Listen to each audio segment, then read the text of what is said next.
तो सबसे पहला अगर हम बात करें सब स्टेशन होता क्या है, तो सब स्टेशन अगर हम बोले तो किसको, अगर हम अपना भाषा में अगर हम बोल सकते हैं तो किसको सब स्टेशन बोल सकते हैं यहाँ पर। तो ऐसा बोल सकते हैं ना कि जैसे हम किसी भी लाइन को जब हम पास कर रहे हैं, तो मेरे पास जैसे होता है कि हम किसी घर में ही लाइन को हम ले रहे हैं, तो क्या करते हैं, हम एक ट्रांसफार्मर में किसी लाइन को लाते हैं, ठीक है। अब वो ट्रांसफार्मर में 11,000 वोल्ट है, तो 11,000 वोल्ट को हम थोड़ा सा उसको डाउन किए, क्योंकि 11,000 वोल्ट तो मेरे पास आ नहीं सकता। तो उस ट्रांसफार्मर को पहले स्टेप डाउन किए, फिर उसके बाद डिफरेंट डिफरेंट फ्यूज से उसको पास कराए, कुछ सर्किट बोर्ड से पास कराए एज अ प्रोटेक्शन के लिए, ठीक है। छोटा सा बॉक्स देखते हुए ट्रांसफार्मर में लगा हुआ रहता है, ट्रांसफार्मर के बाद उससे पास कराते हैं। उसके बाद फिर वहां से फिर एज अ 3 फेज के रूप में या फिर सिंगल सिंगल फेज के रूप में वो मेरे घर तक पहुंचता है, फिर उसको हम अपने घरों में यूज करते हैं। ये तो छोटा सा हो गया, तो वो भी एज अ सब स्टेशन का काम किया ना। यानी कि हम बोल सकते हैं अगर हम इसी को हम ग्रिड में लेके चले जाए, तो ग्रिड में क्या होता है कि 132 kVA का लाइन होता है, उसको हम डिफरेंट डिफरेंट जगह पे सेंड करना चाहते हैं। कुछ में क्या होता है कि 132 को 132 में ही उसको सेंड कर देते हैं, कुछ को थोड़ा सा स्टेप डाउन करके डिस्ट्रीब्यूट करते हैं, ठीक है। तो उस केस में क्या करते हैं कि डिफरेंट डिफरेंट एसेसरीज का यूज करते हैं, डिफरेंट डिफरेंट इक्विपमेंट्स का यूज करते हैं। तो जहाँ पे वहां पे जहाँ पे हम वोल्टेज को चेंज कर रहे हैं, बोल सकते हैं कि one form to another form, मतलब 132 है तो उसको 33 में कन्वर्ट कर दिए, और जिस इक्विपमेंट का यूज करके हम उसको कन्वर्ट किए और जहां पे उसका यूज किए उस स्थान को हम लोग क्या बोलेंगे, सब स्टेशन बोलते हैं। मतलब अपना भाषा में से समझ सकते हैं। तो उसी को एक थोड़ा सा डिफिनेशन के रूप में हम यहाँ पे लिख दिए कि अगर हम लोग सब स्टेशन के बारे में पढ़ रहे हैं, तो आखिर इसका डिफिनेशन हम क्या बोल सकते हैं। तो द सब स्टेशन में be defined as assembly of apparatus which transform the characteristic of electrical energy from one form to another। ठीक है, तो ज्यादा हार्ड तुमको डिफिनेशन नहीं है, इसको ध्यान में रखना। अब यहाँ पे कह रहा है इन सब station AC electrical energy generated at low voltage but transmission the voltage step up. कहने का मतलब सब स्टेशन तो हर एक जगह होगा ना, वो तुम्हारा जनरेटिंग पॉइंट पे हो या ट्रांसमिशन पे हो या डिस्ट्रीब्यूशन पे हो, ठीक है। हर जगह तो सब स्टेशन का यूज करेंगे। जनरेटिंग पॉइंट पे भी हमको लो वोल्टेज को हाई वोल्टेज में कन्वर्ट करेंगे और डिफरेंट डिफरेंट ऑपरेटर्स का यूज करेंगे, ठीक है, उसको कंट्रोल करने के लिए, उसके प्रोटेक्शन के लिए, उसको कन्वर्ट करने के लिए, ठीक है। उसके बाद हम ट्रांसमिशन लाइन में भी कि जहाँ पे कहीं पे मान लीजिए पावर फैक्टर मेरा घट रहा है, तो पावर फैक्टर को मेंटेन करने के लिए वहां भी सब स्टेशन का यूज कर सकते हैं, ठीक है। उसके बाद हम बोल सकते हैं कि अगर हम डिस्ट्रीब्यूशन का बात करें, जहां हम हाई वोल्टेज को लो वोल्टेज में कन्वर्ट करके हम डिफरेंट डिफरेंट प्लेसेस पे उस वोल्टेज को डिस्ट्रीब्यूट करना है, तो डिस्ट्रीब्यूशन सब स्टेशन का यूज कर लेंगे, ठीक है। तो यही बोल रहा है कि AC electrical energy generated at low voltage but for transmission the voltage step up। Similarly, consumer do not use high voltage, so the same must be a step down to low voltage। मतलब high voltage को हम low voltage में उसको convert कर लिए ताकि consumer उसका use कर सके। The stepping up and step down of voltage is done in the sub station. तो ये सब होता कहाँ है, रेंडमली कहीं तो कर नहीं सकते, तो ये सब वहां करेंगे जहां इसके लिए हम एक अलग से सब स्टेशन बनाएंगे, क्योंकि जहां जिसका जो जो एपरेटस लगेगा वो जहां तहां नहीं लगा सकते, एक सब स्टेशन बना करके वहां पे उसको हम टोटल को यूज करते हैं, ठीक है। अब जनरली हम लोग को जो याद रखना है, ये कह रहा है कि जो हम लोग का सब स्टेशन है, ठीक है, तो मान लीजिए जनरेशन स्टेशन का अगर हम बात करें तो वहां पे कितना वोल्टेज का जनरेशन होता है, ठीक है। तो कुछ कुछ चीजों को याद रखना है कि जो हम लोग का जनरेशन होता है वो 440 वोल्ट पे भी होता है। जनरली जो होता है 440 वोल्ट 11 kV और मैक्सिमम 33, लेकिन अभी के केस में ना 66 के पास भी चला जाता है। तो तुम लोग को जनरली अभी के लिए याद जो रखना है वो 440, 33 और 11 ज्यादातर होता है, ठीक है। 11 kV का जनरेशन बहुत ज्यादा होता है, 33 और 66 तुम्हारा डिपेंड करता है कोई जनरेशन कहाँ हो रहा है, ठीक है। उसके बाद कह रहा है कि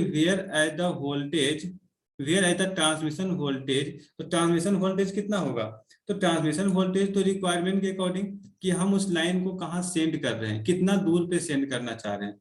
जितना लार्ज डिस्टेंस पे सेंड करना होगा हमें वोल्टेज को उतना हाई करना होगा, क्योंकि हम जानते हैं कि पावर का लॉस होता है, ठीक है। तो अगर पावर का लॉस होगा तो हम अगर लो वोल्टेज को अगर हम लॉन्ग डिस्टेंस पे भेजेंगे तो इतना लॉस हो जाएगा कि रिसीविंग पॉइंट पे वो पहुंच ही नहीं पाएगा।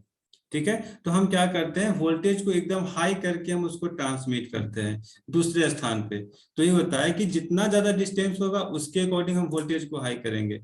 तो वहां पे क्या क्या हो सकता है, तो 33 हो सकता है, 66 केवी हो सकता है, 132 हो सकता है, 220 हो सकता है, 400 केवी हो सकता है। ठीक है। अभी इंडिया में 765 केवी का भी आ गया है। 1050 पे काम चल रहा है, अभी आया नहीं है, 1050 पे काम चल रहा है। ठीक है। 400 केवी पे तो स्टार्ट हो चुका है लाइन। ये तुम्हारा देखे होगे कि तुम जब यहीं पर तुम्हारा बात करते हैं, सहरसा का ही बात करते हैं, तो जब तुम लोग सोनपुर से तुम्हारी ट्रेन जब खुलती होगी ना, तो नोटिस करते होगे वहां पर तुमको HVDC लाइन वहां से पास किया है 400 केवी का। अगर ध्यान दिए होगे तो तुमको दिखा होगा, कोई नोटिस किए हो, देखना कभी। मतलब बिहार में जो है वो यहीं से पास किया है, सहरसा के बगल से, मतलब सोनपुर सहरसा के बीच से पास किया है।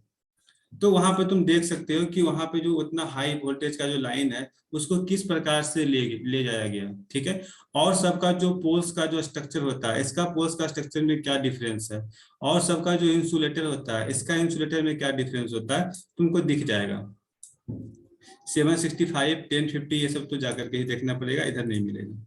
तो ये सब अभी इस पे काम चल रहा है। ठीक है। 765 इंडिया में ये भी मतलब स्टार्ट होने वाला है या फिर स्टार्ट हो गया होगा, लेकिन 1050 पे काम चल रहा है। ठीक है। Uh substation is essentially as an assembly of apparatus. इसी को थोड़ा सा दूसरे डिफिनेशन के रूप में बोल दिया।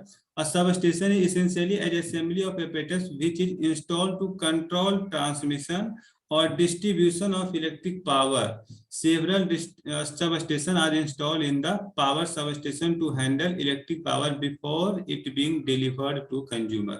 मतलब क्या हो गया कि जनरेशन से कंज्यूमर तक पहुंचाने के लिए कभी हम वोल्टेज को हाई किए, कभी वोल्टेज को लो किए। ठीक है। मतलब हम ट्रांसमिट भी किए, डिस्ट्रीब्यूशन भी किए, मतलब इलेक्ट्रिक पावर को हम एज अ कंट्रोल करके हम फाइनली कंज्यूमर के पास पहुंचाए। तो उसके लिए जो जो भी एपरेटस यूज किए, जहां यूज किए उसको हम लोग सब स्टेशन बोले। ठीक है। तो इस प्रकार से हम लोग डिफिनेशन को देख सकते हैं। ये मेरा था थोड़ा बहुत इंट्रोडक्शन कि आखिर सब स्टेशन होता क्या है। यहाँ तक क्लियर है, किसी को कोई प्रॉब्लम?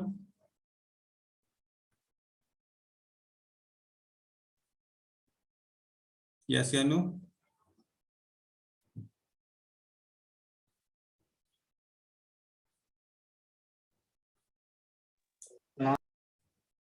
ठीक है, मेरा वॉइस ऑडिबल है ना? Yes Audible. चलो अब हम लोग आगे बढ़ते हैं। अब यहाँ पर है कि जो सब स्टेशन है आखिर उसमें किस किस चीजों पे ध्यान रखना होता है, इसका फंक्शन क्या क्या होता है। तो सबसे पहला अगर हम यहाँ पर ध्यान दें, ये सब स्टेशन में क्या होता है, तो सब स्टेशन में अभी हम क्या क्या बोले कि एक तो हम वोल्टेज को ट्रांसफॉर्म करते हैं वन फॉर्म से दूसरे फॉर्म में। दूसरा हम क्या करते हैं, हम प्रोटेक्शन यूज करते हैं। ठीक है। तो प्रोटेक्शन केस में क्या हो गया कि जैसे मान लीजिए किसी लाइन को हमें ओपन और क्लोज करना है। ठीक है। तो उस केस में क्या करेंगे, स्विचिंग ऑपरेशन करेंगे कि हमें लाइन को ओपन करना है तो हम वहां पे स्विचिंग लगाएंगे, क्लोज करना है तो फिर स्विचिंग करेंगे। ठीक है। उसके बाद होता है कि यहाँ पे देखो दूसरा बोला वोल्टेज ट्रांसफॉर्म, वोल्टेज को अगर हम एक फॉर्म से दूसरे फॉर्म में कन्वर्ट करना है तो वोल्टेज ट्रांसफॉर्म का ऑपरेशन करेंगे। फिर आता है कि पावर को कन्वर्ट करने के लिए अगर हमको पावर को कम ज्यादा करना है उसके लिए हम सब स्टेशन लगाएंगे। अगर हमें फ्रीक्वेंसी को सही करना है कि कहीं पे हाई फ्रीक्वेंसी पास हो रहा है, उस फ्रीक्वेंसी को हमें मेंटेन करना है, तो फिर से वहां पे सब स्टेशन को यूज करेंगे। पावर फैक्टर करेक्शन के लिए सब स्टेशन को यूज करेंगे। कहने का मतलब हो गया कि जो सब स्टेशन में जो हम लोग काम करते हैं तो कौन कौन सा काम होता है, तो सबसे पहला होता है स्विचिंग ऑपरेशन। तो स्विचिंग ऑपरेशन में क्या करते हैं, तो switch off and on the power line. ठीक है। पावर लाइन को ऑफ और ऑन का काम करते हैं। वोल्टेज ट्रांसफॉर्म में क्या करते हैं, तो वोल्टेज ट्रांसफॉर्म में वोल्टेज को या तो हायर करते हैं या तो लोअर करते हैं। तो हम यहाँ पर बोल सकते हैं to transform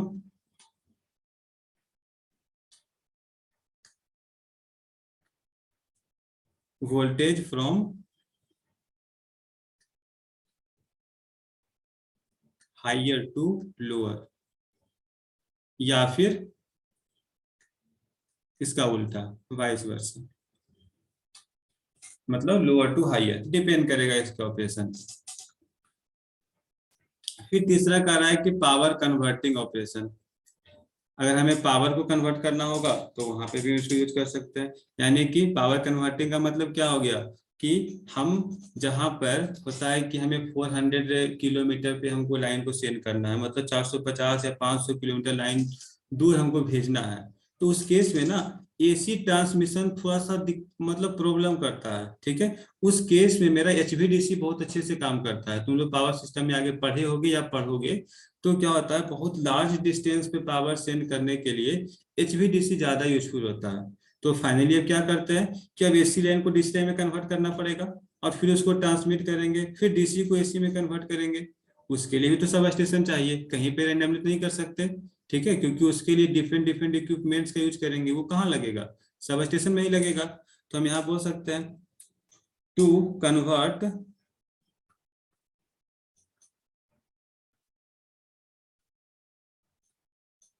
AC into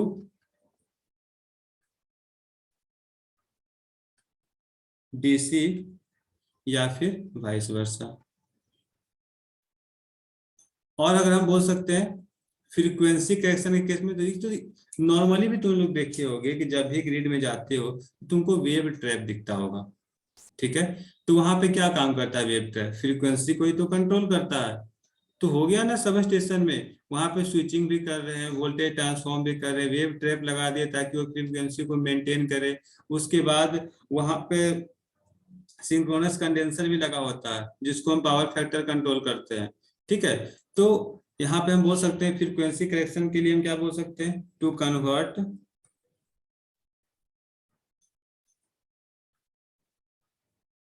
frequency from higher to lower. यानी कि जैसे होता क्या है कि हम लोग का मतलब अभी की जो ट्रांसमिशन लाइन है, तो ट्रांसमिशन लाइन में सिर्फ लाइन ही नहीं ले आते हैं, उसके साथ ना कम्युनिकेशन भी साथ में होता है, उसी लाइन से कम्युनिकेशन भी करते हैं। और कम्युनिकेशन का जो फ्रीक्वेंसी होता है ना, वो बहुत ही ज्यादा हाई होता है, यहाँ तक कि मेगा हर्ट्ज में चला जाता है, किलो हर्ट्ज तो छोड़ ही दो, मेगा हर्ट्ज में पहुंच जाता है उसका फ्रीक्वेंसी। अब बताओ मेरा ट्रांसफॉर्मर 50 हर्ट्ज पे काम कर रहा है, और उस लाइन से मेरा मेगा हर्ट्ज पास कर रहा है, वही मेगा हर्ट्ज अगर ट्रांसफार्मर में चला गया तो ट्रांसफार्मर का क्या दशा होगा। ठीक है, वो तो बर्बाद हो जाएगा ना, फुल्ली डैमेज हो जाएगा।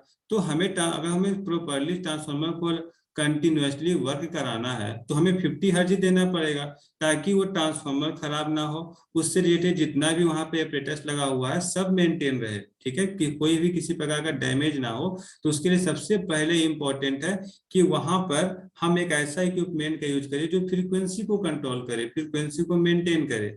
तो ये भी कहाँ यूज होगा, सब स्टेशन में यूज होगा। तो उसके लिए अब डिफरेंट डिफरेंट इक्विपमेंट आता है, जिसमें तुम्हारा एक वेव ट्रैप कॉमन है, जो कि तुम लोग देखे हो। ठीक है, उसके बाद आता है पावर फैक्टर करेक्शन ऑपरेशन, ये भी तुम लोग देखे हो, कोई कोई ध्यान दिए होगे या फिर कोई ध्यान नहीं भी दिए होगे, लेकिन ये भी हर एक तुमको जीएसएस में मिल जाएगा। ये क्या करता है, to improve the power factor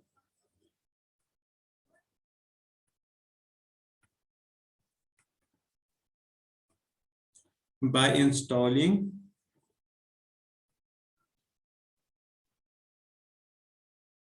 synchronous condenser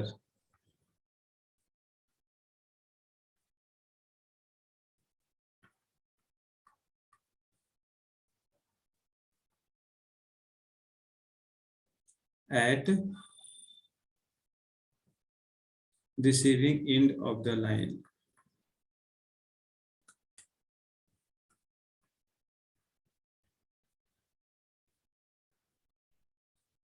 that is receiving end of the line। तो ये समझ में आया। अच्छा, कोई देखिए होगी ये तुम्हारा सिंक्रोनस कंडक्टर जीएसएस में कहाँ लगा हुआ है? तो जो सहरसा में किए हो ट्रेनिंग, वो बताओ कहाँ लगा हुआ है? मौसम बता सकती है?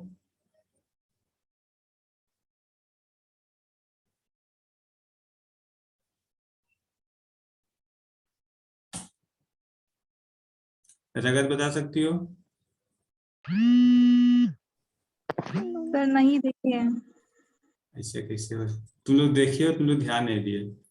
अविनाश, कुछ बता सकते हो? सर सेंडिंग एंड पे रहता है ना। हाँ, सेंडिंग एंड पे रहता है। वही पैरेलल में रहता है। पैरेलल में, हाँ उसको वो पैरेलल में, लाइन की पैरेलल में। पैरेलल में रहता है।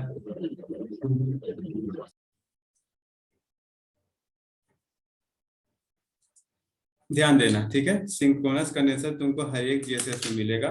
हम बता देते हैं, अगर तुम लोग सहरसा में ट्रेनिंग कर रहे हो, जब कभी जाना तो तुमको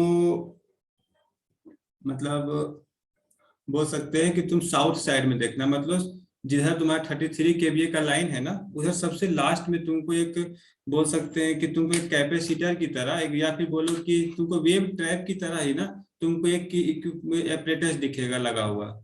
उसमें तुमको एक लाइट अरेस्टर भी लगा होगा, उसके बीच में तुम्हारा सीटी, उसके बाद सीटी लगा होगा, उसके बीच में तुम्हारा सिंक्रोनस कंडेंसर होगा, और मतलब वो फुल्ली मेंटेन होगा। ठीक है, तुम सर से पूछ के देखना वो क्या करता है। वो पावर फैक्टर को मेंटेन करता है। अगर पावर फैक्टर मेरा गिर रहा है तो उसको वो 0.8 से ऊपर रखता है। ठीक है, उसको मेंटेन करके रखता है, क्योंकि पावर फैक्टर अगर लो होगा तो फिर लाइन मेरा प्रॉपरली वर्क नहीं करेगा, बहुत सारा लॉस होगा उसमें। ठीक है, तो उसको वो कंट्रोल करता है। तो ये सब चीजों पे ध्यान देना, ये हर एक ग्रिड में तुमको मिलेगा। ठीक है, नोटिस करना। अब आते हैं, थोड़ा सा टॉपिक को चेंज करते हैं। सबसे पहला होता है कि ठीक है, क्लासिफिकेशन, सब स्टेशन तो पढ़ लिए। अब इसको किस किस टाइप पे डिवाइड कर सकते हैं, क्योंकि हर एक जगह पे डिफरेंट डिफरेंट ढंग का सब स्टेशन का यूज होगा। तो सबसे पहला हम लोग कैटेगरी लेते हैं सर्विस के अकॉर्डिंग। सर्विस के अकॉर्डिंग सब स्टेशन को कितने भागों में बांटा गया? दो भाग में बांटे, एक स्टैटिक और एक कन्वर्टिंग। ठीक है, स्टैटिक का मतलब हो गया कि जो हम एक वोल्टेज को दूसरे, मतलब वन फॉर्म से दूसरे फॉर्म में कन्वर्ट किए, मतलब एसी वोल्टेज था तो 132 को 33 में कन्वर्ट कर दिए।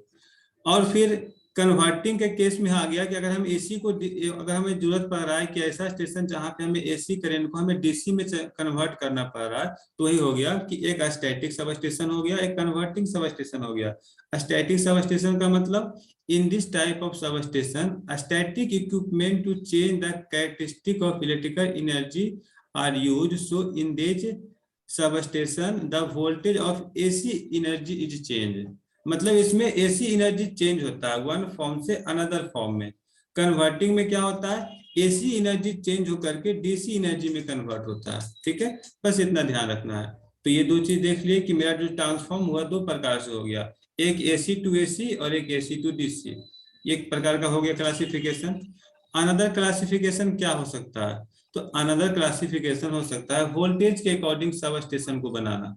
तो ये तो देखते हैं ना, मेरे पास एक पावर स्टेशन होता है, एक डिस्ट्रीब्यूशन होता है, एक तुम्हारा ग्रिड सब स्टेशन होता है, फिर तुम्हारा जनरेशन होता है, बहुत प्रकार का होता है। जैसे तुम्हारा देखो, सबसे पहला है extra high voltage transmission sub station. इसका मतलब क्या हो गया? ग्रिड सब स्टेशन का बात कर रहा है। The voltage transform to extra high voltage, मतलब 6 केवी से ऊपर का जो ट्रांसमिशन सब स्टेशन होता है, उसको हम लोग extra high voltage transmission substation बोलते हैं, जो कि हम लोग as a grid substation भी बोलते हैं।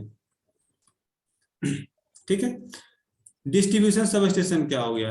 इन this substation the voltage is step down to low tension. कहने का मतलब, हम कंज्यूमर को यूज करने के लिए जहां पे हम वहां पे स्टेप डाउन करते हैं, मतलब बोल सकते हैं कि 400 वोल्ट पे उस वोल्टेज को लाते हैं, उस सब स्टेशन को क्या बोलते हैं? Distribution sub station. ठीक है, इंडस्ट्रियल क्या होता है?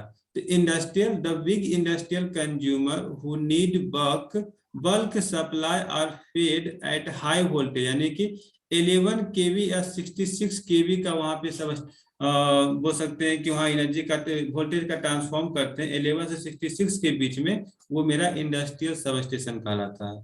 ठीक है। The voltage step down at the sub station install eight there premises. तो डिफरेंट डिफरेंट कैटेगरी पे आ गए और थोड़ा सा देखते हैं। फिर कह रहा है sub station for power factor correction.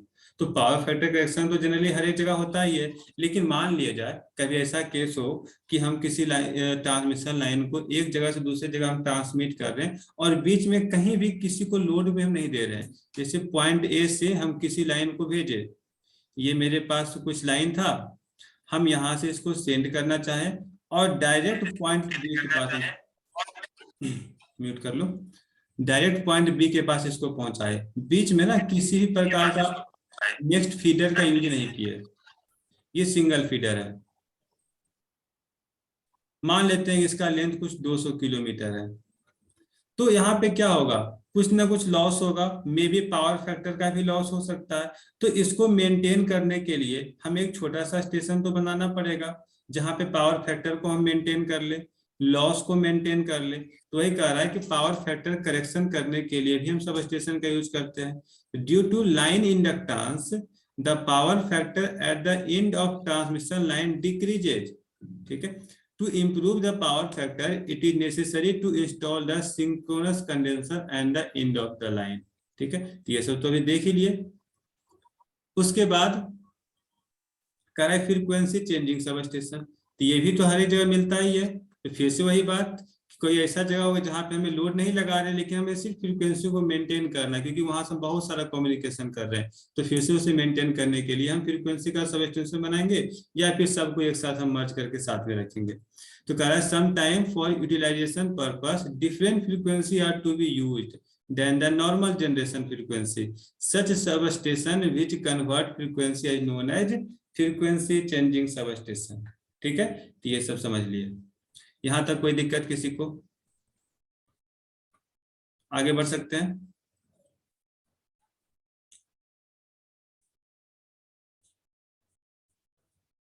Jaya समझ में आ रही है? चलो ठीक है। किसका आवाज ऐसे आ रहा है गुड़ करके?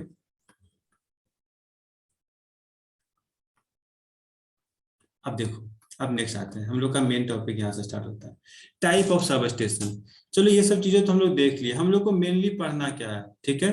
तो हम लोग डिजाइन के अकॉर्डिंग पढ़ते हैं कि हम लोग को अभी तो और भी बहुत सारी चीज है, उस सबको हम स्किप कर दिए हैं, ठीक है। हम लोग को जो पढ़ना है पहले उस पर आते हैं। अगर डिजाइन के अकॉर्डिंग अगर हम बात करें तो सब स्टेशन मेरा दो टाइप का होता है, एक मेरा इंडोर सब स्टेशन, एक आउटडोर सब स्टेशन। ठीक है, इंडोर सब स्टेशन का मतलब हो गया कि जिस मतलब जो मेरा सब स्टेशन है वो हम एक बोल सकते हैं कि क्या उसको बोल, एक कंपार्टमेंट मतलब होता है कि एक हम घर में उसको पूरा सिस्टम को लगा दिए, ऐसा खुले में नहीं लगाए। ठीक है, एक रूम में पूरा सिस्टम को हम सेटअप कर दिए और वहां पे उसे हम कंट्रोल कर रहे हैं। या फिर बोलो कि जो तुम्हारा कंट्रोल रूम में जो तुम्हारा बॉक्स दिखता है, उस बॉक्स में एक चेंबर के रूप में उस सारे सिस्टम को हम सेट कर दिए कि हम मतलब हम देख रहे हैं कि वहां पर वो सब स्टेशन है, लेकिन उसमें क्या क्या इक्विपमेंट लगा हुआ है हम डायरेक्टली नहीं देख पा रहे हैं।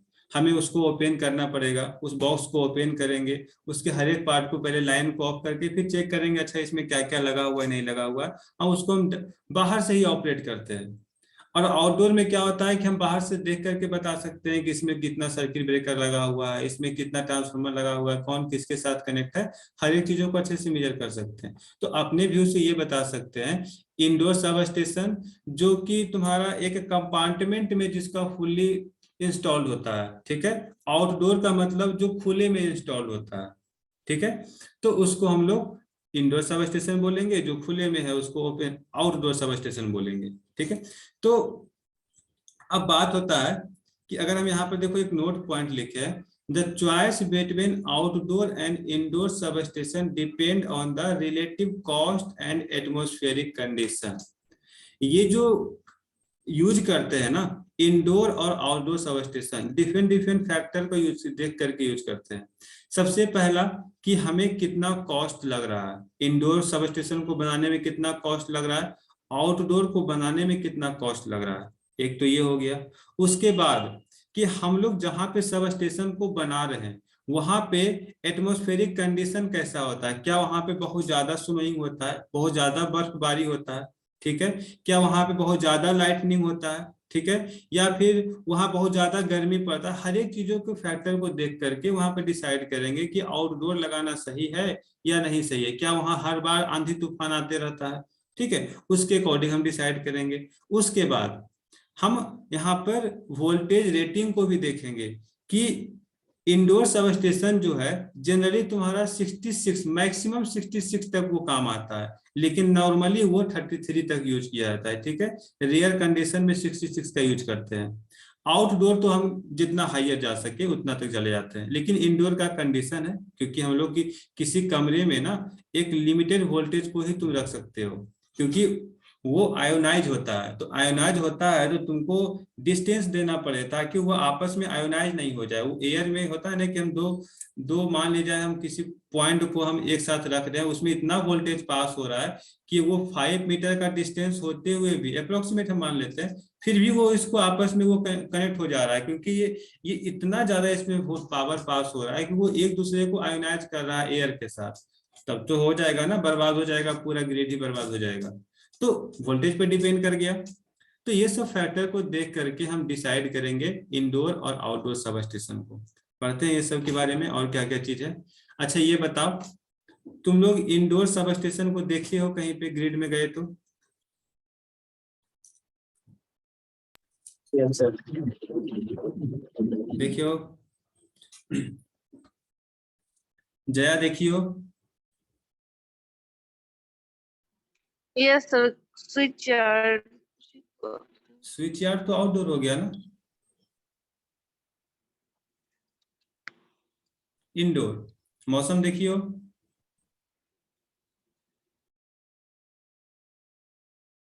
देखो हम Yes, जहां तक sir. देखे हैं, क्या बोले फिर से बोलो, यस या नो? यस सर देखें। पक्का? कहाँ पर, मधेपुरा या सहरसा?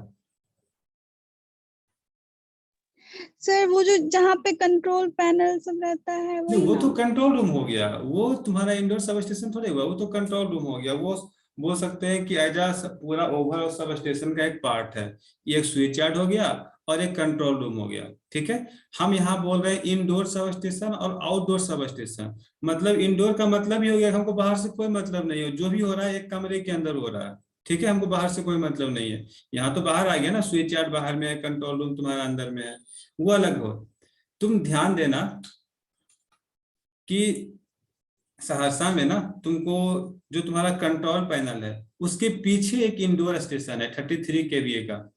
उसमें सर बहुत कम ले आते हैं वो, क्योंकि अब वो चालू हो चुका है, पहले चालू नहीं था अब वो चालू है।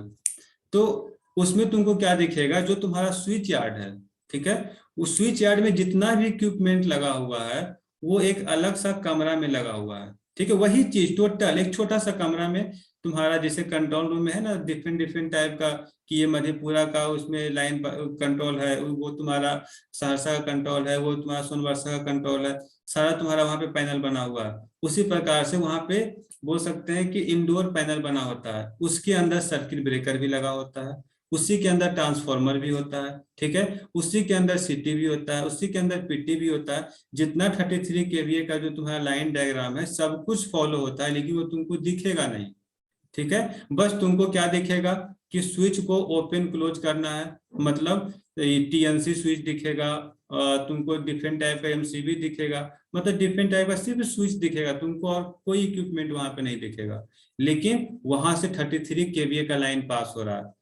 कंट्रोल पैनल में क्या था, तुमको तो सर शायद अंदर जा करके तुमको इक्विपमेंट को छू छू करके बता देते होंगे कि देखो इसको ये रिले बोलते हैं, उसको वो रिले बोलते हैं, लेकिन वहां पर बहुत ज्यादा डेंजरस है, ठीक है। कि वहां पे जाने का मतलब है कि अगर थोड़ा सा ही प्रोटेक्शन का यूज अगर नहीं करेंगे तो खतरा का चांस बढ़ जाता है। तो उस केस में होता है ना कि मतलब फाइनली तुम लोग को बहुत अच्छे से सिखाने के बाद तुमको उस रूम में ले जाया जाएगा, ताकि वहां पे कोई बदमाशी ना करे। एक के बदमाशी के कारण सबको भुगतना पड़ेगा, ठीक है। तो वहां पे थोड़ा सा ध्यान रखना पड़ता है उस चीजों को, क्योंकि 33 kVA को वहां पे पास कर रहा है लाइन, तो थोड़ा सा वहां पे डेंजर साबित हो जाता है उस चीज में। देख लेना यहाँ है अवेलेबल। अब है कि सहरसा में क्यों नीड पड़ गया, तो सहरसा में जिस ग्रिड में तुम लोग ट्रेनिंग करने जा रहे हो वहां इसलिए नीड पड़ गया कि उसके पास अब कोई जगह नहीं था नया ट्रांसमिशन लगाने का। तो क्या किया, तो उसके पास एक कमरा था, तो उस कमरे में ही उसको सब स्टेशन बना दिया ताकि हम वहां से टोटल 10 लाइन को और हम किसी दूसरे को दे सकते हैं। ठीक है, उस पर्पज से लगाया गया। चलो नेक्स्ट मीटिंग ज्वाइन करते हैं, थोड़ा बहुत रीड करके इसको खत्म कर लेंगे। जल्दी से सब ज्वाइन हो जाना।